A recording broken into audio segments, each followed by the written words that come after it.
உலகெல்லாம் பயணம் செய்தும் உண்மையை காணவில்லை. உண்மைக்காக அலைந்த நான் உன்னிடத்தில் வந்தேன் அம்மா. உறவோடு காப்பாற்றி உண்மை காட்ட வேண்டும் அம்மா. உலகம் உன் அன்புக்காக ஏங்கியே தவிக்குதம்மா. உன்னை காண மூவுலகும் துடியாய் துடிக்குதம்மா. உன் சரணம் வணங்கிட உலகெல்லாம் கொதிக்குதம்மா. உளம் இறங்கி அன்பு காட்ட தாமதம் வேண்டாமம்மா. ஓம் அமிர்தேஸ்வரி நமக. ஓம் நம சிவாயா. இன்னைக்கு அருள்மொழிகள் 4வது பாகத்தில் என்ன பார்க்க போகிறோம் அப்படின்னா, ஒரு சுவாரஸ்யமான விஷயங்கள் தான் பார்க்க போகிறோம். ஏன்னா நம்ம வாழ்க்கையில் இது நிறைய வாட்டி பண்ணியிருக்கோம். அந்த விஷயத்துக்கு அம்மா என்ன சொல்கிறாங்க அப்படின்றத பார்க்க போகிறோம். லாஸ்ட்டாக நம்ம என்ன பார்த்தோம் அப்படின்னா, அருள்மொழிகள் 4வது பாகத்தில் தொடக்கமாக பார்த்தோம், முன்னுரை பார்த்தோம், எத்தனை அத்தியாயம் இருக்குன்னு பார்த்தோம். வேற்றுமைக்கு அப்பால் அப்படின்ற ஒரு டாபிக் பார்த்தோம். என்ன அப்படின்னா, ஆண் பெண் அப்படின்னு கிடையாது. நம்ம ஒரு ஆத்மா, ஆண் உடம்புல இருக்கும்போது ஆணா வாழ்கிறோம், பெண் உடம்புல இருக்கும்போது பெண்ணா வாழ்கிறோம். இது என்ன எப்படி சொல்லலாம்? இப்போ ஒரு சிங்கத்து உடம்புல போனால் சிங்கமாக வாழ போகிறோம். ஆத்மா எதில் போதும் அதுவாக அது மாறுது இல்லையா? ஸோ ஆத்மா நான் தான், நான் பெண் தான் நம்ம நினச்சிக்கிட்டு இருக்கோம். ஆக்சுவலி அது உண்மை கிடையாது. ஸோ அப்படின்றது தான் அம்மா ரொம்ப அழகாக நம்மளுக்கு சொல்லி கொடுத்தாங்க. இன்றைக்கி என்ன பார்க்க போகிறோம் அப்படின்றத பார்க்கலாம். ஸோ தேதி பார்த்தீங்கன்னா 16/1984 திங்கட்கிழமை. ஓகே. பிரம்மச்சாரி ஒருவர் அம்மாவிடம், அம்மா, நான் மூகாம்பிகை கோயிலுக்கு போய்விட்டு சில நாட்களில் திரும்பி வருகிறேன் என்றார். அம்மா அவரை எச்சரித்தார். மகனே, நீ ஏன் இங்கும் அங்கும் அலைந்து கொண்டு இருக்கிறாய்? நீ மூகாம்பிகை கோயிலுக்கோ அல்லது அது போன்ற ஒரு புனிதமான ஸ்தலத்திற்கோ செல்வதன் மூலம் ஒரு பிரார்த்தனையை, ஒரு புனிதமான ஆசையை நிறைவேற்றுவதற்காகவும் அதில் எந்தவித தவறும் இல்லை என்று நினைக்கின்றாய். சரியான மனநிலை, நம்பிக்கையோடு அங்கெல்லாம் சென்றால் அதனால் தீமை ஒன்றும் இல்லை என்பது உண்மையே. ஆனால் இது போன்ற ஆசைகள் உன் மனதில் தோன்றும் போது உன் மனதை கூர்ந்து கவனிக்க வேண்டும். அதன் உள்நோக்கம் உண்மையானதுதானா என்று கவனிக்க வேண்டும். இது போன்ற ஆசைகள் பொதுவாக ஊர் சுற்ற வேண்டும் என்ற நினைவாலும் பல்வேறு காட்சிகளை பார்க்க வேண்டும் என்ற அடங்காத ஆர்வத்தினாலும் தான் எழுகிறது. ஆனால் நீ ஒத்துக்கொள்ள மாட்டாய். அதனால் புண்ணிய ஸ்தலத்திற்கு சென்று தேவியை தரிசிக்க விரும்புகின்றேன் என்று புனிதமான எண்ணத்தில் மூடி உன் ஆசையை வேறு விதத்தில் என்னிடம் கூறுகின்றாய். பாருங்க, இதில் நம்ம முக்கியமாக நம்ம என்ன டிஸ்கஸ் பண்ணோம் அப்படின்னா, அம்மா சொல்கிறாங்க, இந்த மாதிரி புண்ணிய ஸ்தலத்துக்கு போகிறதெல்லாம் தவறு கிடையாது. ஆனால் உண்மையை யோசிச்சு பாரு. நீ ஒரு கோயிலுக்கு போகிற அப்படின்னா உன்னுடைய எண்ணத்தை ஊடுருவி கொஞ்ச நேரம் யோசிச்சு பாரு. ஒரு கோயிலுக்கு ஒரு மனுஷன் ஏன் போகிறான்? கோயிலுக்கு போனால் எனக்கு நடக்க வேண்டிய ஏதோ ஒரு விஷயம் நடக்க போகுது, என்னை கடன் பிரச்சனையிலேருந்து காப்பாற்றிடுவாங்க, என்னை வீடு கட்டுறதுக்கு இந்த கோயிலுக்கு போனால் வீடு கட்டுருவேன் அப்படின்னு சொல்கிறாங்க, அதனால போகிறேன். இந்த கோயிலுக்கு போகலாம், எனக்கு கல்யாணம் ஆகிடும், அதுக்காக போகிறேன் அப்படின்னு உன்னுடைய ஆசையை தீர்க்கறதுக்காக போவேன். ஏதோ ஒரு விஷயம் நடக்கணுன்றதுக்காக போவோம். நம்பர் 2, அந்த இடத்துக்கு போனால் நிறைய விஷயங்களை பார்க்கலாம். அம்மா சொல்கிறாங்க பாருங்க, நிறைய விஷயங்களை உன்னால் பார்க்க முடியும், ரசிக்க முடியும் அப்படின்றதுக்காக போவாங்க. இன்னும் எப்படி இருக்கும்? ஊர் சுற்றணும், கொஞ்சம் வெளில போகணும், கொஞ்சம் எனக்கு ரிலாக்ஸ்டாக போகணும், ஊர் சுற்றணும், அதெல்லாம் பார்க்கணும், எப்படி இருக்கும் தெரியுமா? இந்த மாதிரியான எண்ணங்கள் தான் அதிகமாக இருக்குது அப்படின்னு அம்மா சொல்கிறாங்க. இப்போ நம்மள எடுத்துக்கோங்க, நம்மளே இதுக்கு முன்னாடி அப்படி தான் இருந்தோம், கரெக்டாக. ஆனால் இப்போ அப்படி இல்லை. அம்மா வந்ததுக்கப்புறம் அம்மா தான் அப்படின்ற ஒரு தாட் வந்துருச்சு. ஏன்னா என்ன கூட நிறைய பேர் நிறைய இடத்துக்கு கூப்பிட்டுருக்காங்க, வாங்க நம்ம அங்கே ட்ரிப் போகலாம், இங்கே போகலாம். ஏன் பிருந்தாவனத்துக்கு கூட என்னை கூப்பிட்டாங்க. உண்மையாக சொல்கிறேன், நீங்கள் வந்தே ஆகணும், நீங்கள் கிருஷ்ண பக்தை, நீங்கள் வந்தே ஆகணும். நான் என்ன தெரியுமா சொன்னேன்? என் கிருஷ்ணாவே அமிர்தபுரி ஆசிரமத்தில் என்னை கட்டி பிடிக்க அங்கே காத்துட்டு இருக்கும் போது எனக்கு பிருந்தாவனம் பெருசாகவே தெரியலன்னு சொல்லிட்டேன். ஏன்னா எனக்கு ஆசிரமம் தான் பிருந்தாவனம், எனக்கு அம்மா இருக்கிற இடம் தான் பிருந்தாவனம். அதாவது இடம் அப்படின்றத தாண்டி ஏன் குரு எங்கே இருக்கா? அவதானே எனக்கு கிருஷ்ணா, அவதானே எனக்கு உயிர் எல்லாமே. என்னால் அவளை விட்டு இருக்க முடியாது. அப்படி எனக்கு பிருந்தாவனத்துக்கு போகிறதுக்கு ஆப்பர்ச்சுனிட்டி கிடைச்சிது அப்படின்னா அந்த ஆப்பர்ச்சுனிட்டி, அந்த லீவ் டேஸை, அதுக்கு கிடைச்ச காசை கூட என் அம்மாவை பார்க்கறதுக்கு தான் நான் யூஸ் பண்ணுவேனே தவிர்த்து அதை அந்த நேரத்தை இங்கே கிருஷ்ணர் இருக்கும்போது கிருஷ்ணர் வாழ்ந்த இடத்துக்கு நான் ஏன் போனிப்பாங்க? கிருஷ்ணர் இருக்கார், நான் இல்லைன்னு சொல்லல. அங்கே ஒரு தூண்லையும் ஒவ்வொரு துரும்புலையும் நிச்சயமாக சத்தியமாக கிருஷ்ணர் இருப்பாரு தான். ஆனால் எனக்கு இங்கே உடலாகவே இருக்கார்ல, உடலாவே இங்க வந்திருக்காங்கல்ல. அப்போ அந்த கட்டி பிடிச்சி அவரை நம்ம நேர்ல பார்த்து அவர் கூட பேசி அவருக்கு மாலை போட்டு அந்த ஒரு உணர்வை நான் அனுபவிப்பேனா, இல்ல அவர் வாழ்ந்த இடத்த நான் சுத்தி பார்த்துக்கிட்டு இருப்பேனா? அதாவது உண்மை, அதாவது எல்லாமே அங்கேயும் இருக்குதான், நான் இல்லைன்னு சொல்லல. ஆனா இங்க அவர் இருக்காரே, அவர் வீட்டுல இருந்து இப்ப வெளில வந்திருக்காருன்னு வச்சுப்போமே, அவரு கூட இருக்கதான் எனக்கு ஆசைப்படுவேனே தவிர்த்து அவர் இல்லாத நேரத்தில் வீட்டில் போய் உட்காந்துக்கணும்னு ஆசைப்பட மாட்டேன். யாரும் அப்படி பண்ண மாட்டல. இப்போ நீங்கள் ஒருத்தவங்க வீட்டுக்கு போறீங்க, அந்த வீட்டை பார்க்க போறீங்களா, அந்த மனுஷனை பார்க்க போறீங்களா? அந்த மனுஷனை தானே பார்க்க போவீங்க. சப்போஸ் நீங்க வந்துட்டு இருக்கும் போது, இப்பா நான் இப்பதான் அதை வெளில வந்துட்டேன் அப்படின்னா, உடனே நீங்க எங்க இருக்கீங்கன்னு சொல்லுங்க, உங்களை பார்த்துட்டு போறேன் அப்படின்னு அவரை தான் பார்க்க போவோமே தவிர்த்து அவங்க இருந்த வீட்டில் போய் உட்காந்துட்டு நம்ம என்ன பண்ணுவோம்? அதேதான். ஸோ அதனால உண்மையை நீங்க புடிச்சிட்டீங்க, சத்குருவை நம்ம புடிச்சிட்டோம் அப்படின்னா அவங்க கிட்ட கிடைக்காதது வேற ஒண்ணுமே கிடையாது. சரி, இப்ப அம்மா என்ன சொல்றாங்கன்னு பார்க்கலாம். மகனே, பலரிடமும் இந்த வாசனை ஆழமாக உள்ளது. நம்மளதான் சொல்றாங்க.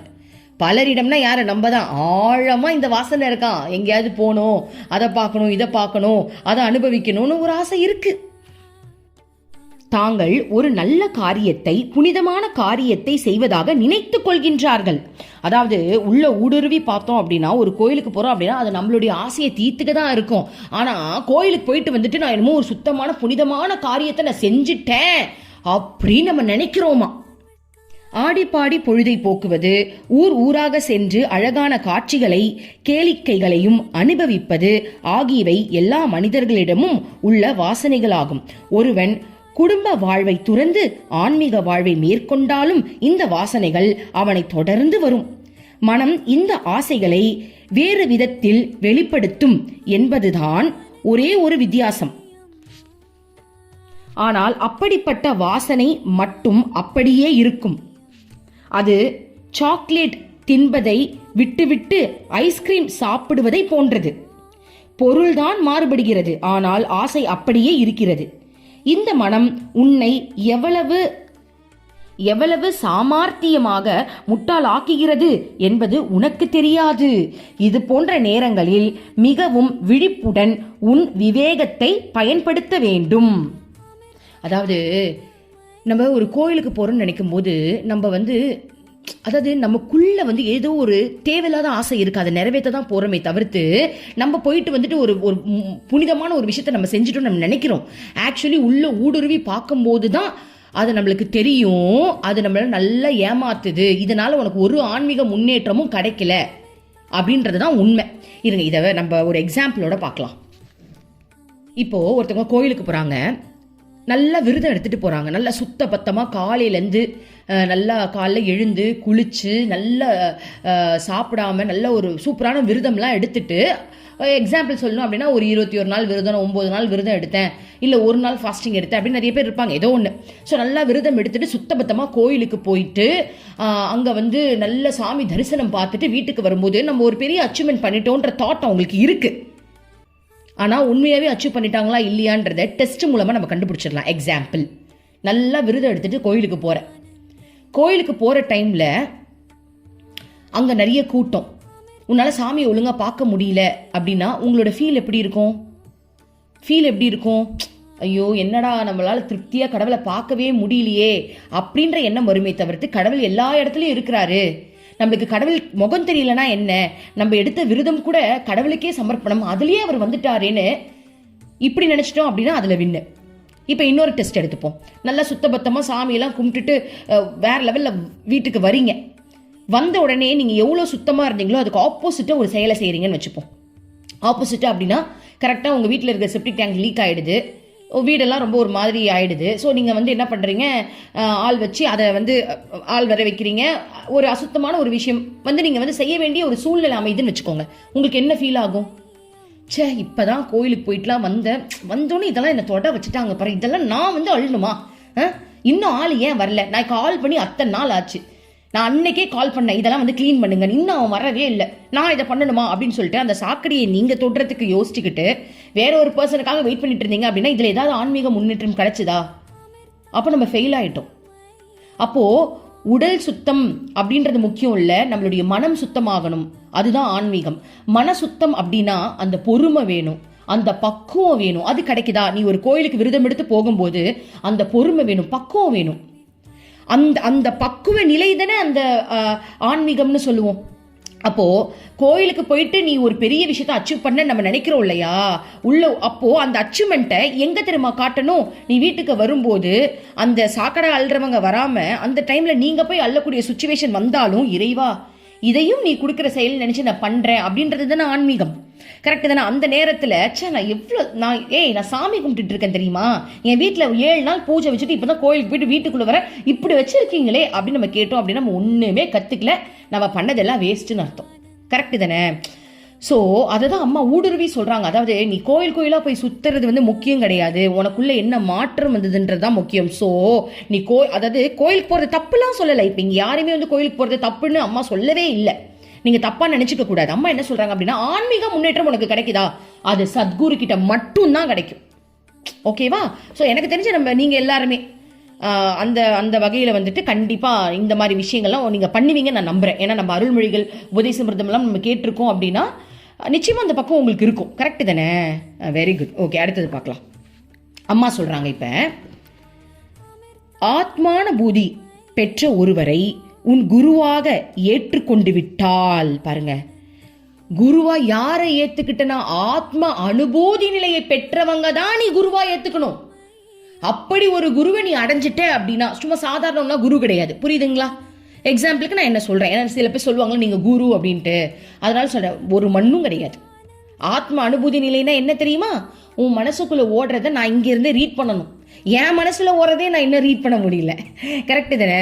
அப்போ ஆத்மான பூதி அப்படின்றவங்க இறைவனை அடைஞ்சவங்க, பரபிரம்மத்தோட இருக்கிறவங்க, அவங்க தூண்லயும் துரும்புலயும் வாழ்றவங்க. அதுதான் ஆத்மான பூதி.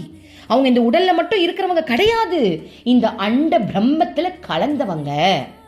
அப்போ அப்படிப்பட்ட ஆத்ம அனுபூதி நிலை அடைஞ்ச ஒரு சத்குரு உனக்கு கிடைத்து விட்டால், அம்மா சொல்றாங்க, நீ மனதாலும் உடலாலும் ஊர் சுத்துவதை நிறுத்திவிடு. கவனிச்சிங்களா? அம்மா ஸ்ட்ரிக்டா சொல்றாங்க, ஆத்மானுபூதி அடைந்த ஒரு சத்குரு உனக்கு கிடைத்து விட்டால், அப்போ நம்மளுக்கு அம்மா கிடைச்சிட்டாங்களா? ஸ்ரீமத் அமிர்தானந்தமயி தேவி கிடைச்சிட்டாங்களா? நம்ம தீட்சை வாங்கிட்டோமா? அம்மா சொல்றாங்க பாருங்க, நீ மனதாலும் உடலாலும் ஊர் சுத்துவதை நிறுத்திவிடு. மனதாலும்னா என்ன? மனசும் அங்க போலாமா, இங்க போலாமா, 2 நாள் லீவ் இருக்கு, அம்மாவை தானே பார்க்க போற, கேரளா தானே, பக்கத்துலயே ஒரு கோவில் இருக்கு, போய் பார்த்துட்டு குருவாயூருக்கு போவோம், என்ன இப்ப தப்பு, அங்க பகவதி அம்மன் கோவிலுக்கு போயிட்டு போவோமே. அந்த மனதாலும் உடலாலும், மனசு கூட யோசிக்க கூடாது அங்க போலாம் இங்க போலான்னு. அதே மாதிரி உடலாலும் அம்மாமா உன்னை பார்த்துட்டேன், அம்மாமா அப்படியே பக்கத்துல தானமா குருவாயூர் போயிட்டு வந்துடுறேனேமா, அப்படிதான் ஒருத்தவங்க போய் கேட்டாங்களாம். அம்மா டைரக்டா சொல்லிட்டாங்களா, மனசால பய விடாது. அப்ப நான் யாரு? எதுக்கு இப்படி அங்க போய் சுத்திக்கிட்டு இருக்க? என்ன பண்ணிட போற நீ? ஸோ அங்க போனா ஒரு பெருமை. இப்போ எக்ஸாம்பிள் பாருங்களேன், இப்போ நம்ம ஆசிரமம் போறதுக்கே, ஆசிரமம் போயிட்டோம் அப்படின்னா பெருமையா நம்ம வெளில சொல்லி பண்ண, அம்மாவை போய் பார்த்துட்டு வந்துட்டேன், அம்மாவை போய் அப்ப நீ அம்மாவை பார்க்கறதுக்கு போல, அம்மாவை பார்த்தது பெருமையா 4 பேர்கிட்ட சொல்லதான் நீ போனியா? அதுக்காக கூட சில பேர் கோயிலுக்கு போவாங்க, போயிட்டு வந்துட்டு நான் இந்த கோயிலுக்கு போனேன்னு தெரியுமா, நம்மளுக்கு தெரியாம அந்த பெருமை வருது இல்ல. அம்மாவை பார்த்துட்டு நான் அப்படியே அந்த கோயிலுக்கு போயிட்டு வந்தேன் தெரியுமா, இத்தனை பேர் தெரியுமா நாங்க போனோம். அதுல ஆன்மீக முன்னேற்றம்ன்ற தாண்டி ஒரு புகழ், ஒரு பேருக்கு ஆசைப்படுறது, ஏதோ ஒன்று உள்ள ஊடுருவது இல்லையா? ஸோ அம்மா சொல்றாங்க பாருங்க, மனதாலும் உடம்பாலும் ஊர் சுற்றுவதை நிறுத்திவிடு. எப்படி சொல்றாங்க பாருங்க, நிறுத்திவிடு. அவரோடு தங்கிவிடு. டயலாக் பார்த்தீங்களா? அவரோடு தங்கிவிடு, அம்மாவோடய தங்கிடு. உனக்கு தான் சத்குரு கிடைச்சிட்டாங்கல்ல, ஊர் சுத்துறதை நிறுத்திவிடு, அவரோடு தங்கிவிடு. இப்பெல்லாம் நம்ம யாரோட தங்கணும்? அம்மாவோட தான் தங்குறோம். இப்போ நம்ம எங்க இருக்கோம்? அம்மா கிட்ட தான் இருக்கோம். அம்மா நம்மளுக்கு என்ன சொல்லி கொடுத்துட்டு இருக்காங்க? இதை சொல்லி கொடுத்துக்கிட்டா நம்ம கேட்டுட்டு இருக்கோம். ஸோ அம்மா நம்மளுக்கு சொல்லிட்டு இருக்காங்க, ஊர் சுத்துறதுல நிறுத்திடு. சத்குரு உனக்கு நான் கிடைச்சிட்டல, அம்மா கிடைச்சிட்டல, என் கூடயே தங்கிடுறி. அம்மா சொல்ற என் கூடயே தங்கிடுன்றாங்க. கேட்போமா வேணாமா? கேட்கணும். ஓகே சரி. அப்புறம் அம்மா சொல்றாங்க, அவரை சரணடைந்து விடு. அவங்களே சரணடையணுமா? சரணடைகிறதுனா என்ன? முழுமையா அம்மா எல்லாத்தையும் நீ பார்த்துப்பம்மா, அம்மா எல்லாத்தையும் நீ பார்த்துப்பம்மா, என்னை வச்சு நீ என்ன பண்றியோ பண்ணிக்கம்மா, எனக்கு ஆசைலாம் இல்லைம்மா, நான் எதையும் எதிர்பார்த்துட்டு, ஆசை வரும் தான், அது எப்படி இல்லாம இருக்கும்? இப்போ எனக்கு கூட தான் வரும் ஆசை, மட்டுமா வருது? கவலையும் சேர்ந்துல வருது, வரும். ஆனா அம்மா இருக்கும்போது எனக்கு என்ன, அம்மா பார்த்துப்பான்ற எண்ணத்தை நம்ம வளர்த்துக்கிட்டே இருக்கணும். சரியா? அதுதான் சரணடைகிறது. வரும் தான், ஆனா நம்ம அம்மா நீ பார்த்துப்ப, அம்மா நீ பார்த்துப்ப. அந்த மன பாதிப்பு வரும் தான், கவலை வரும் தான், ஏக்கம் வரும் தான், சொந்தக்காரங்களை நினைச்சு ஃபீலிங்ஸ் வரும் தான், ஃப்ரெண்ட்ஸ் இல்லையே எனக்கு ஏதாவது ஒன்று வந்துக்கிட்டு தான் இருக்கும் இந்த மனசுல. ஆனா அம்மா நீ பார்த்துக்கோமா, நீ பார்த்துப்பம்மா, நீ தாம்மா என் ஃப்ரெண்டு, வீட்டுக்கு எனக்கு காசு வேணுமா, நான் ஏமா என் வீட்டில் கேட்டுட்டு கிடக்குறேன், நீ தானே என் ஹஸ்பண்ட், நீ தானே என் அம்மா, நீ பார்த்துக்க போற அப்படின்றது அந்த சரணாகதி. ஓகே, நீ செய்ய வேண்டியதெல்லாம், நான் இன்னொரு வாட்டி இதை படிச்சு காட்டுறேன், இப்போ நம்ம சொல்லிடலாம். நீ செய்ய வேண்டியதெல்லாம் அதுதான். இதை செய்துவிட்டு எல்லா கவலைகளையும் தேவையில்லாத எண்ணங்களையும் தூக்கி எறிந்துவிடு. மனதாலும் உடலாலும் எப்போதும் அந்த குருவை, அவருடைய உண்மை இயல்பை நோக்கி பயணம் செய். நல்லா கவனிச்சுக்கோங்க. ஒருத்தவங்களுக்கு நம்ம சரணாகதி அடைஞ்சிட்டோம் அப்படின்னா எந்த எண்ணத்தையும் வச்சு கவலைப்படாத. மனதாலும் உடலாலும் எப்போதும் அந்த குருவை, அவருடைய உண்மையான இயல்பை நோக்கி பயணம் செய். இதுதான் உண்மையான புனித யாத்திரை. நீ செய்ய வேண்டியது ஊர் ஊரா உடம்பளவுல சுத்துறது இல்லப்பா, மனதளவுல உன் சத்குரு பின்னாடியே சுத்துறது தான் உண்மையான யாத்திரைன்னு அம்மா சொல்றாங்க. இதுக்கு மேல என்ன வேணும்? இப்ப நான் திரும்ப ஃபர்ஸ்ட்ல இருந்து அந்த லைனை படிச்சு காட்டுறேன், உங்களுக்கு நல்லா புரியும். பாருங்க. ஆத்மானுபூதி பெற்ற ஒருவரை உன் குருவாக ஏற்றுக்கொண்டு விட்டால் நீ மனதாலும் உடலாலும் ஊர் சுத்துவதை நிறுத்திவிடு. அவரோடு தங்கிவிடு. அவரை சரணடைந்து விடு. நீ செய்ய வேண்டியதெல்லாம் அதுதான். இதை செய்துவிட்டு எல்லா கவலைகளையும் தேவையில்லாத எண்ணங்களையும் தூக்கி எறிந்து விடு. மனதாலும் உடலாலும் எப்போதும் அந்த குருவை, அவருடைய உண்மையான இயல்பை நோக்கி பயணம் செய். இதுதான் உண்மையான புனித யாத்திரை. புரிஞ்சிருச்சா? இதெல்லாம் மார்க் பண்ணி வைக்கணும் பாருங்க. இந்த லைனெல்லாம் மார்க் பண்ணி வச்சு அப்பப்ப படிச்சு பார்க்கணும். இப்ப அம்மா திரும்ப சொல்றாங்க, ஒரு சத்குருவின் முன் நீ இருக்கும்போது உன் மனதில் எந்த எண்ணம் தோன்றினாலும், உன்னை சுற்றி என்ன காரியங்கள் நடந்தாலும் சற்றும் அசையாமல் உறுதியாக இரு. பாருங்க, இதை நல்லா நம்ம கேட்கணும். சத்குரு முன்னாடி நீ இருக்க அப்படின்னா உன் மனசுல எந்த எண்ணம் வந்தாலும் அதுக்கு இம்பார்ட்டன்ஸ் கொடுக்காத, அசையாம உறுதியா இருன்றாங்க. அது கொடுக்கும். நம்ம அங்க போலாமா, போகாத. அதான் சத்குருவே நீ சொல்லணும், என் சத்குருவே இங்க இருக்கும்போது நான் இதை தாண்டி எனக்கு வேற என்ன இருக்கு? திருவண்ணாமலை சுத்தினா எனக்கு ஏதாவது கிடைச்சிருமா, காசிக்கு போனா எனக்கு ஏதாவது கிடைச்சிருமா அப்படிலாம் யோசிக்க கூடாதான். என் சத்குருவை நான் பிடிச்சிட்டேன், மனசுல என்ன வருமா, ஆனா நீ அதுக்கெல்லாம் இடம் கொடுக்காதன்னு அம்மாவே சொல்றாங்க. இடம் கொடுக்காத, அசையாம நில்லு. சத்குரு இருக்கும்போதே கவலை வரும், என் கடனை யாரா அடைக்கிறதுன்னு கவலை வரும். அசையாத, அப்படியே நில்லு, அம்மா பார்த்துப்பான்னு நில்லு. குடும்பத்தில் இருக்கிறவங்களாம் ஐயோ அம்மா வேற பார்க்க வந்துட்டேனே, என் வீட்டில் இருக்கிறவங்களாம் போனா என்ன சொல்லுவாங்கன்னு வேற தெரியலையே நினைக்காத. அம்மா அங்க இருக்கும்போது அம்மா பார்த்துப்பான்னு நம்பிக்கையோட அம்மா கிட்ட இரு. ஸோ எந்த எண்ணம் வந்தாலும் சரி, சத்குருவை முழுமையா நம்பி நீ அந்த எப்படி சொல்ற வேற மனசுல வேற எந்த குழப்பத்தையும் வைக்காம அசையாம அப்படியே இரு அப்படின்னு சொல்றாங்க. எல்லாவற்றையும் குரு விருப்பத்திற்கு விட்டுவிடு. எல்லாத்தையும் குருவோட விருப்பத்துக்கே விட்டுருங்க. என்ன நடந்தாலும் சரி, யாரை திட்டினாலும் சரி, பெருமையா பேசினாலும் சரி, அம்மாவோட விருப்பப்படி அது நடக்குது, அம்மா ஓ விருப்பப்படி நடக்கட்டும் அப்படின்னு விட்டுருணுமா. அவ்வாறு செய்யாமல் உன் ஆசைகளையும் விருப்பங்களையும் நிறைவேற்றி கொள்வதற்காக குருவிடம் இருந்து பிரிந்து அங்கும் இங்கும் சுற்றி கொண்டு இருந்தால் நீ ஆபத்தில் மாட்டிக்கொள்வாய். குருவிடம் சரணாகதி அடைந்து விடுவது மிக மிக அவசியம். ஸோ குருவை விட்டுட்டு நான் அங்கே போகிறேன், அதாவது எங்கள் வீட்லேயே இந்த கூத்து நடக்குது, ஓகேவா, அம்மா கிட்ட வந்து நல்லா அம்மா கிட்ட வாழ்ந்தவங்க எனக்கு வேலை கிடைக்கல, எனக்கு இன்னும் கல்யாணம் ஆகலைன்னு சொல்லிட்டு வேற வேற கோயிலா சுத்திக்கிட்டு இருக்காங்க. அம்மாவோட நினைப்பு இருக்கு, இல்லைன்னு சொல்ல, பட் அப்ப அது அறியாமை தானே, நம்ம சொன்ன யாரு கேட்குறா? ஸோ அம்மாவே சொல்றாங்க பாருங்க, அம்மாவுடைய விருப்பப்படி நடக்குது, கல்யாணம் ஆகலையா, அம்மா தள்ளி போடுறா, இதுக்கு என்ன, அவளுக்கு தெரியும் என்ன நடக்கணும்ட்டு, நான் ஏன் கவலைப்படணும் அப்படின்னு அந்த சரணாகதி மனப்பான்மையில அப்படியே விட்டுட்டு நம்ம பாட்டுக்கு இருக்கணுமா. ஓகேவா? அடுத்து சரி, அப்போ நான் இன்னும் அடுத்து வேற ஒரு கான்செப்ட் போது நான் இப்போ இன்னொரு வாட்டி படிக்கிறேன், அதை நல்லா கவனிங்க. ஒரு சத்குருவின் முன் நீ இருக்கும்போது உன் மனதில் எந்த எண்ணம் தோன்றினாலும், உன்னை சுற்றி என்ன காரியங்கள் நடந்தாலும் சற்றும் அசையாமல் உறுதியாக இரு. எல்லாவற்றையும் குருவின் விருப்பத்திற்கு விட்டுவிடு.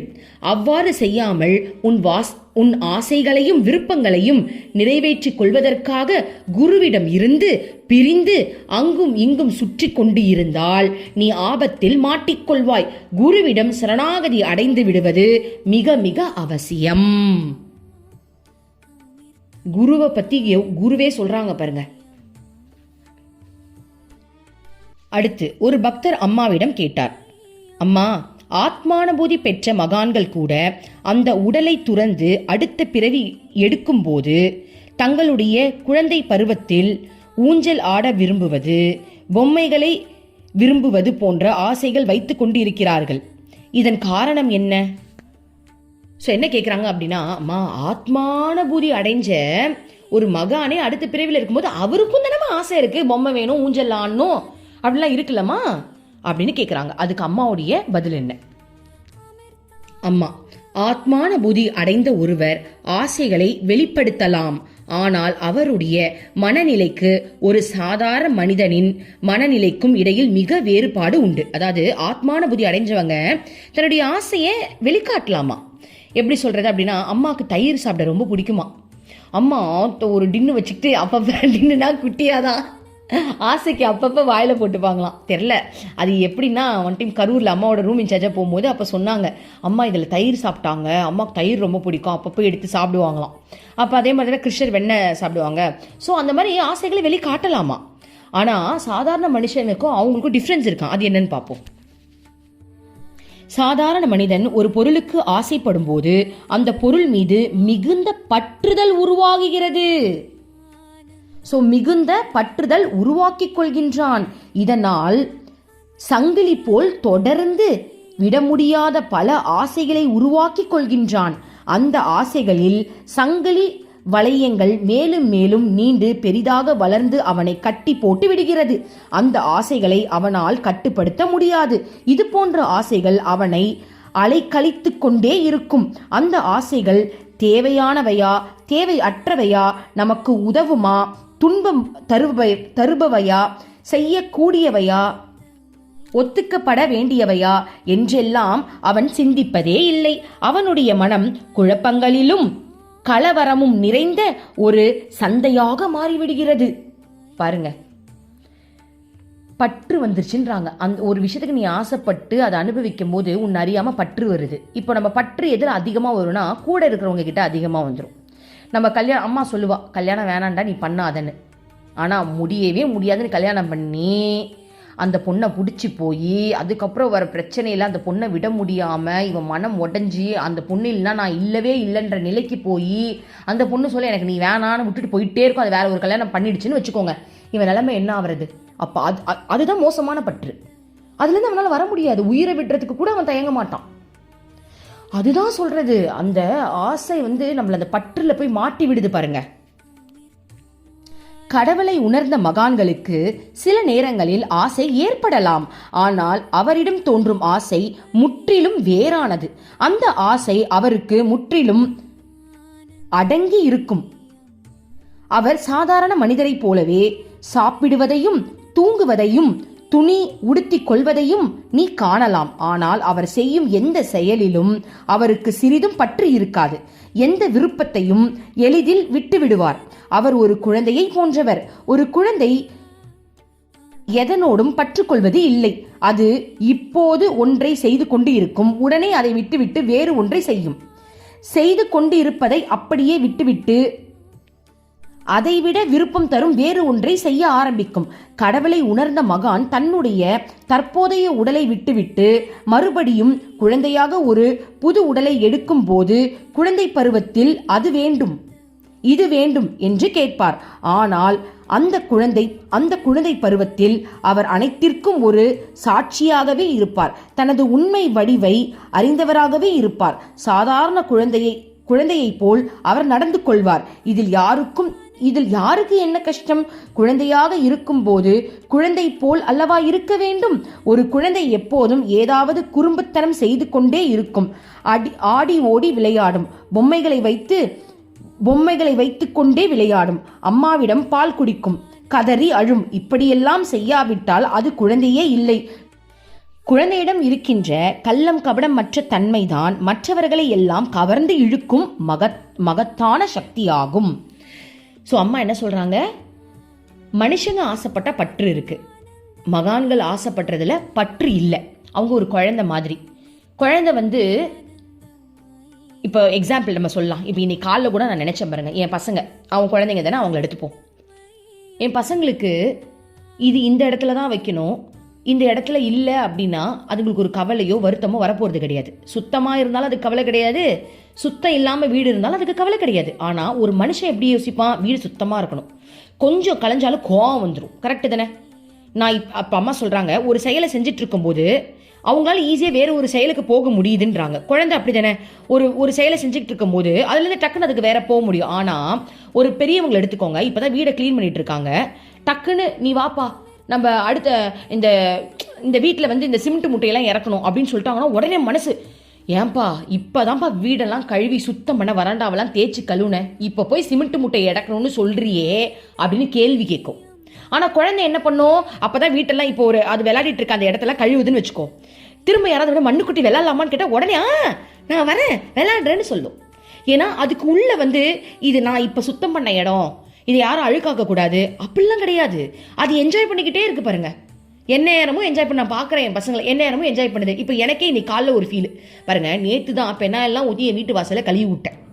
எங்கள் வீட்டு நாய் 5, அது ரோட்டு நாய் தான், பட் எங்கள் வீட்டில் நாங்கள் ஓரமாக வச்சுருக்கோம், அது பாவமாக தெரிஞ்சுதுன்னு சொல்லிட்டு 5 குட்டி போட்டிருக்கேன். அந்த 5 குட்டியும் 5 இடத்துல என் வீட்டு வராண்டால தான் பாத்ரூம் போகணும், ஒத்த காலில் நிற்கிது. நானும் துரத்துறேன், போவே மாட்டேங்குது வெளியே. நேற்று தான் நான் கழுவி விட்டேன் பாருங்க, இன்னைக்கு காலைல வந்து கதவை திறக்கிறேன், கரெக்டாக அதே தான் பண்ணி வச்சிருக்கு. அப்போது என்னுடைய மனசு அதை ஏற்றுக்க மாட்டேங்குது பாருங்களேன். நான் கழுவினேன், பட் திரும்பவும் இப்படி வந்துருச்சு அப்படின்னா என் மனசு வந்து அதை வந்து ஏற்றுக்க மாட்டேங்குது. ஆனால் குழந்தைங்களுக்கு அப்படி இல்லை, அதுங்களுக்கு அது ஒரு விஷயமாவே தெரியல. என் பசங்களும் தான் வீட்டில் இருக்காங்க, அதுங்க வந்துட்டு எப்படி சொல்லுது, அது வந்து ஒரு சாதாரணமாக தான் பார்க்குதுங்க. அம்மா நாயை திட்டாதம்மா, அம்மா நாயை தள்ளாதம்மா, அம்மா அதுக்கு சாப்பாடு போட்டியாமா, அப்படி தான் கேட்குது. அதுக்கு அது ஒரு வருத்தமாகவே தெரியல பாருங்க. இன்னும் கேட்டால் நாங்களாம் சேர்ந்து தான் க்ளீன்லாம் பண்ணுவோம் வீட்டெல்லாம், அதை நான் க்ளீன் பண்ண விடலை, பட் வீட்டெல்லாம். ஆனாலும் அது வந்து அது க்ளீன் பண்ணுறதை நான் பண்ணன்ற ஒரு எண்ணத்துலேயே எடுத்துக்க மாட்டேங்குது, அது ரொம்ப ஜாலியாகவும் எடுத்துக்குது. திரும்ப அது அழுக்கானா அதுக்கு ஒரு பிரச்சனையே கிடையாது. ஆனால் நமக்கு அப்படி இல்லை, என் வீடு அழுக்கு பண்ணிட்டியா அப்போ நம்மள நானுன்ற தன்மையில தானே இருக்கோம். ஸோ அம்மா சொல்கிறாங்க, குழந்தைக்கு இது சுத்தம், இது அசுத்தம், இது நான் பண்ணேன், இப்போ தான் இதை பண்ணிட்டு இருந்தேன், இதுலேருந்து நான் வரமாட்டேன், நான் அடுத்தது போக மாட்டேன் அப்படிலாம் கிடையாது. அது என்ஜாய் பண்ணிட்டே, அது சுதந்திரமாக இருக்குப்பா. அதுக்கு எண்ணமே வந்து என்ஜாய் பண்ணுன்றதுல தான் அதுக்கு எண்ணமே இருக்குது, வேறு எதுலையுமே அதுக்கு எண்ணம் இல்லை, அவள் தான் முடிஞ்சிருச்சு. ஓகேவா? ஸோ அதை தான் அம்மா சொல்கிறாங்க, நம்மளும் குழந்தையாவே மாறணும். ஓகேவா? நம்ம வந்துட்டு அந்த ஆசைக்குள்ள நம்ம மாட்டிக்க கூடாது. ஸோ என்ன தப்பு, மகான்கள் வந்து குழந்தையா இருந்தால் என்ன தப்பு, அது குழந்தையோட இயல்பு தானே, அது என்ன உனக்கு கஷ்டம் அப்படின்னு கேட்குறாங்க. ஸோ எக்ஸாம்பிளுக்கு வந்து குழந்தையோட மகானுடைய குழந்தை தன்மையை பற்றி சொல்கிறாங்க. நம்ம கிருஷ்ணாவை எடுத்துப்போம். கிருஷ்ணா வந்து குழந்தை பருவத்தில் அவரும் சேட்டை பண்ணுறதுனால தானே நம்மளுக்கு அவரை பிடிச்சிச்சே. இல்லை குழந்தையா இருக்கும்போதே அவர் மெடிடேஷன் மட்டும் உட்காந்துருந்தா நம்மளாம் பக்கத்தில் கூட போயிருக்க மாட்டோம், ஐயோ ஒரு பெரிய ஞானிப்பா அப்படின்னு ஓடி போயிருப்போம். ஸோ அந்த இயல்பை வந்து நம்மளும் அடையணுன்றது தான் அம்மா சொல்கிறாங்க. பாருங்களேன், கிருஷ்ணாவை பற்றி நான் சொன்ன அடுத்த லைனும் அம்மா கிருஷ்ணாவை பற்றி தான் போட்டிருக்காங்க. நான் அதை படிக்கவே இல்லை, இப்போ தான் படிக்க போகிறேன் பாருங்கள். எல்லாம் அறிந்தவரான கிருஷ்ணர் குழந்தையாக இருந்தபோது தந்தையிடம் வானத்தில் உள்ள நிலவை என் கையில் பிடித்து தரும்படி அழுது அடம் பிடித்ததாக கூறப்பட்டு உள்ளது. அவர் எப்பொழுதும் விளையாட்டு பிள்ளையாகவே இருந்தார். எல்லா குழந்தைகளையும் போல விளையாடுவதில் மிகுந்த ஆர்வம் கொண்டவராக இருந்தார். ஆனால் அதே நேரத்தில் தன் தெய்வீகத்தையும் அறிந்தவராகவே இருந்தார். இதுதான் வித்தியாசம். சாதாரண மனிதனுக்கு தன் மனதின் மீது கட்டுப்பாடு கிடையாது. ஆனால் கடவுளை உணர்ந்த மகான்களுக்கு 100% மனக்கட்டுப்பாடு இருக்கிறது. அதாவது 100% மனக்கட்டுப்பாட்டுக்குள் அடங்கி இருக்கும். அவர் எப்படி கூறுகிறாரோ அப்படியே அவர் மனம் நடக்கும். தன் விருப்பம் போல் அதனால் நடக்க முடியாது. ஆனால் ஒரு சாதாரண மனிதனின் விஷயத்தில் மனமும் ஆசையும் தங்கள் விருப்பப்படி இயங்கும். அவை கட்டுப்படாது. கடவுளை உணர்ந்தவரின் விஷயத்தில் அவர் ஒரு குழந்தையாக இருந்தாலும் வளர்ந்தவராக இருந்தாலும் அவர் அனுமதி இல்லாமல் ஆசைகள் தோன்றாது. பாருங்க, கடவுளுக்கு மகான்களுக்கு வர ஆசை அவருடைய அனுமதி இல்லாமல் அந்த ஆசைலாம் வராதான். அதோடு எப்போதெல்லாம் விரும்புகிறாரோ அந்த நொடியே அந்த ஆசைகளை அழித்து விடுவார். ஆனால் சாதாரணமானவர்கள் ஆசைகளை விருப்பம் போல் உண்டாக்கி கொள்வார்கள். அதனால் அவர்களை அடக்கவோ அழிக்கவோ அவர்களால் முடியவே முடியாது. ஓகே, ஸோ உங்களுக்கு நல்லா புரிஞ்சிருக்கும். இப்போ அடுத்ததுக்கு போகலாம். அம்மா சொல்கிறாங்க, இப்போ ஒரு விஷயம் நடக்குது. கொஞ்ச நாட்களாக ஆசிரமத்திற்கு வர துவங்கி இருந்த ஒரு புதிய பக்தர் அப்போது அங்கே வந்தார். அவர் அம்மாவின் முன் விழுந்து வணங்கி தான் கொண்டு வந்திருந்த பழங்களை அம்மாவிற்கு காணிக்கையாக வழங்கினார். இவர் ஆசிரமத்தை பற்றி தெரிந்து கொள்வதில் மிகுந்த ஆர்வம் காட்டியிருந்தார். இங்குள்ள பிரம்மச்சாரிகள் மிக இளைஞர்களாக இருப்பதை பார்த்து அவர் அம்மாவை கேட்டார், அம்மா, இவர்கள் இவ்வளவு இளம் வயதில் கடினமான இந்த ஆன்மீக வாழ்க்கையை வாழ்வது அவசியமா? அம்மா சிரித்துக்கொண்டே அவரை பார்த்து, மகனே, இந்த குழந்தைகள் அம்மாவின் வற்புறுத்தலால் ஆன்மீக வாழ்க்கையை மேற்கொள்ளவில்லை. இவர்கள் முதல் இங்கே வரும்போதே அவர்களிடம் ஒரு சாதாரண பெண்ணிடம் மயங்கி இங்கே வந்திருக்கும் உங்களிடம் எனக்கு நம்பிக்கை இல்லை, அதனால் இங்கிருந்து போய்விடுங்கள் என்றேன். பாருங்க, அம்மா சொல்லியிருக்காங்க, அம்மா சின்ன பொண்ணுல என்னை பார்த்து மயங்கி வந்துட்டீங்களான்னு கேட்டிருக்காங்க பாருங்க. அதற்கு அவர்கள் என்ன பதில் சொன்னார்கள் தெரியுமா? அம்மா, நாங்கள் அம்மாவை காண்பதற்கு முன் ஆன்மீக வாழ்க்கை வாழ வேண்டும் என்றோ அல்லது சந்நியாசி ஆக வேண்டும் என்றோ நினைக்கவே இல்லை. எந்த விதமான முயற்சியும் இல்லாமலேயே இங்கு வந்ததும் எங்களுக்கு இப்படிப்பட்ட மாற்றத்தை ஏற்படுத்திய தங்களிடம் உள்ள சக்தியில் எங்களுக்கு நம்பிக்கை இருக்கிறது என்றார். எனவே மகனே, ஆன்மீக வாழ்க்கை இவர்கள் தாங்களே மேற்கொண்டார்களே அன்றி அம்மா வற்புறுத்தவில்லை. ஆக்சுவலி இந்த கேள்வி எத்தனை வாட்டி நம்ம பார்த்துட்டோம் பாருங்க. ஏன் பிரம்மச்சாரிகள் இந்த வயசுல வராங்க? அதுக்கு அம்மா எவ்வளோ பதில் சொல்றாங்க, இன்னும் சலிக்காம பதில் சொல்றாங்க பாருங்களா அம்மா. ஸோ இந்த வாட்டி பாருங்க வேற ஒரு பதில். ஆக்சுவலி உண்மையாகவே ஒரு சுவாமிஜியை பார்த்து அம்மா அப்படி கேட்டாங்களாம், என்னடா என்னை பார்த்து மயங்கி நீ வந்துட்டியா அப்படின்னு கேட்டாங்களாம். குரு எப்படிலாம் கேள்வி கேட்குறாங்க பாருங்க. ஏன்னா டெஸ்ட் பண்ணுவாங்க, அம்மா டெஸ்ட் பண்ணுவாங்க. இப்போ தான் அம்மா வயசான குளத்தில், நல்ல வேலை நம்மளாம் வயசான குளத்தில் தாண்டா அம்மாவை பார்க்குறோம். கரெக்டு தானே? இல்லை நம்மளே அம்மா பார்த்து கேட்டிருப்பாங்க, நம்ம என்ன பதில் சொல்லுவோம்? இப்போ நான் ஒரு பையனாக இருந்து அம்மா அப்படி பார்த்துருந்தா, ஆமாம் ஐ லவ் யூ அப்படின்னு தான் சொல்லியிருப்பேன். ஏன்னா அம்மா கிருஷ்ணாவாச்சே. ஓகே, நான் பொண்ணாவே இருந்தாலும் அம்மாவை பார்த்து, ஆமாம் ஐ லவ் யூ, உனக்காக தான் வந்தேன், என்ன உன்னை பார்த்து மயங்கி தான் வந்தேன், கல்யாணம் பண்ணிக்கலாமா அப்படின்னு தான் கேட்டிருப்பேன். ஏன்னா வயசான காலத்துலேயே அம்மா கையால் தாலி வாங்கி தானே போட்டிருக்கேன், அம்மாவையும் கணவனாக தானே நினச்சிக்கிட்டு இருக்கோம். ஸோ பாருங்கள். ஓகே, அடுத்தது போகலாம். இப்போ அம்மா சொல்கிறாங்க, ஒருவரது முழு விருப்பமின்றி அவரை ஆன்மீக வாழ்விற்கு இழுக்க முடியும் என்று நீ நினைக்கிறாயா? நீ விரும்பாத ஒரு பொருளை யாராலும் உன்னை சாப்பிட வைக்க முடியாது. மற்றவர்களுக்கு மகிழ்ச்சியை ஏற்படுத்துவதற்காக நீ கொஞ்சம் வேண்டுமானால் ருசி பார்க்கலாம். ஆனால் ஒரு பெரிய தட்டு நிறைய உணவை உன்னால் சாப்பிடவே முடியாது. யாருடைய வற்புறுத்தலாலும் நீ சாப்பிட்டாலும் அது உன் வயிற்றில் நிற்காது, வாந்தி எடுத்து விடுவாய். சாதாரண விஷயமே இப்படி இருக்க, ஒருவரின் வற்புறுத்தலால் ஆன்மீக வாழ்வை தேர்ந்தெடுக்க வைப்பது, உலக வாழ்வை துறக்க செய்வது முடிகின்ற காரியமா? இது இயல்பாக நிகழ வேண்டிய ஒன்றாகும். யார் மீதும் ஆன்மீகத்தை திணிக்க முடியாது. அது ஒரு அவசியத்தின் காரணமாகவே ஏற்படுகிறது. ஆன்மீகத்தை தவிர வேறு எதையும் தேர்ந்தெடுக்க முடியாத நிலையில்தான் இதை மேற்கொள்கின்றார்கள். இதற்கு எந்த விதமான விளக்கமும் இல்லை. இது இயல்பாகவே நிகழ்வதாகும். அங்கு அமர்ந்திருந்த மற்றொரு இல்லற பக்தர் ஆத்ம அனுபூதியை பற்றி விளக்குமாறு வேண்டினார். அம்மா, ஒருவர் இறை அனுபூதி பெற்றதும் நான் என்பது மறைந்து விடுவதாக சொல்கின்றார்கள். அது அப்படி ஏற்படுகிறதா அப்படின்னு அம்மா கிட்ட கேள்வி கேட்குறாங்க. ஸோ இந்த டாப்பிக்கை நம்ம நாளைக்கு பார்க்கலாம். ஓகே, ஸோ ரொம்ப சுவாரஸ்யமாக இருக்கு இல்லையா? ஓம் அமிர்தேஷ நமஹ, ஓம் நம சிவாயா. மனமே உனக்கு சொந்தம், ஒருவரும் இல்லை என்ற உண்மையை ஒரு நாளும் நீ மறந்திடாதே.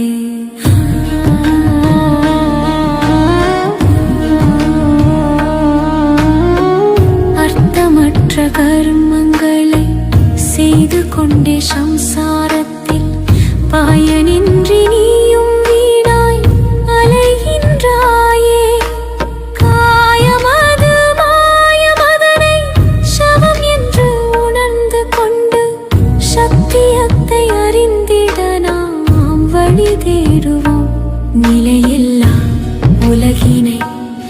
நிஜமென்ன